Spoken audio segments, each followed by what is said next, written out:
પ્રાપ્ત માહિતી મુજબ શહેરમાં આવેલી કલ્યાણ જ્વેલર્સમાં ખરીદી કરવા માટે આવેલી એક યુવતીના ફીડબેકની વિગતોનો દુરુપયોગ કરવામાં આવ્યો હતો. આરોપીએ ખોટી ઓળખાણ આપી હિન્દુ નામથી સગીરાનો સંપર્ક કરી પ્રેમમાં ફસાવવાનો પ્રયાસ કર્યો હતો.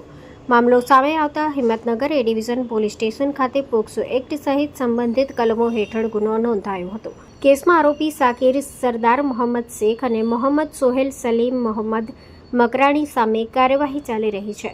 નામદાર કોર્ટ બંને આરોપીઓના જામીન અરજી નામંજૂર કરી દીધી છે.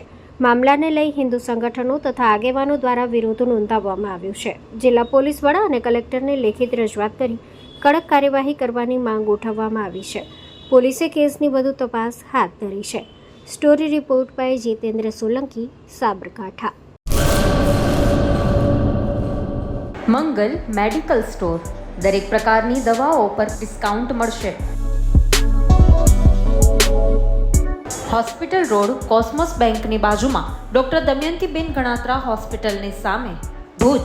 Mobile number 9428234840.